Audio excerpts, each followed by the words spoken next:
खबर है कि मौसम भी इस बार यूरोप की अर्थव्यवस्था के लिए बहुत बड़ी आफत बना हुआ है। भीषण गर्मी की वजह से यूरोप की नदियां सूख रही हैं, जिसकी वजह से यूरोप की अर्थव्यवस्था को बड़ा झटका लगने का अनुमान है। क्योंकि इन नदियों से यूरोप को कारोबार का बड़ा नुकसान हो रहा है। पहले ही यूक्रेन की जंग के कारण समुद्र के रूट ठप पड़े हैं।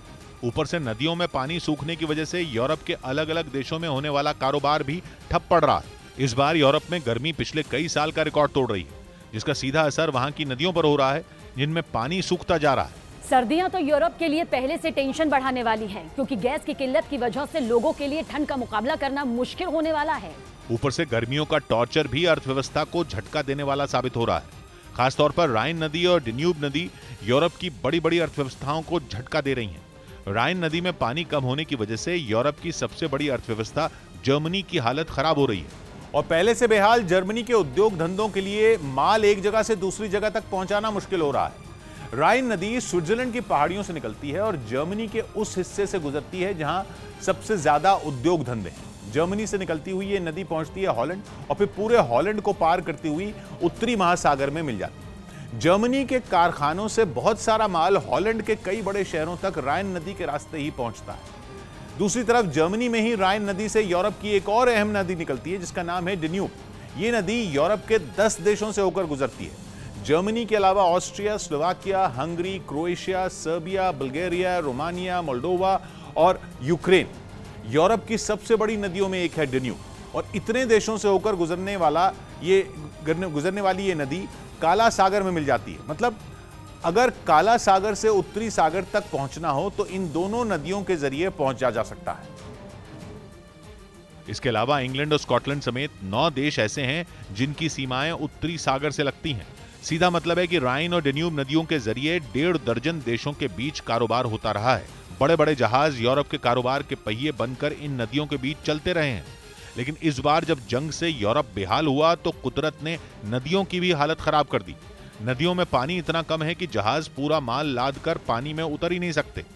जहाज में जितना ज्यादा माल लादा जाता है, जहाज को उतने ही ज्यादा पानी की जरूरत होती है। जहाज का जितना बोझ बढ़ता है, वो बोझ उसे उतना ही पानी में नीचे झुका देता है।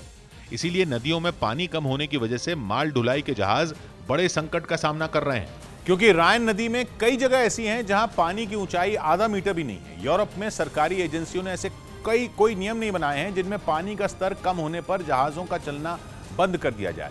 इसलिए यूरोप की ट्रांसपोर्ट कंपनियां जहाज तो अब भी चला रही हैं, लेकिन उनमें माल 1/4 से ज्यादा नहीं लादा जा रहा। यानी जो जहाज पहले 400 किलो माल अपने साथ ले जाया करते थे, वो अब केवल 100 किलो माल के साथ ही सफर कर पा रहे हैं। इसका असर यह है कि कारखानों में बन रहा माल ग्राहकों तक पहुंच ही नहीं पा रहा, क्योंकि माल ढुलाई 1/4 ही हो रही है।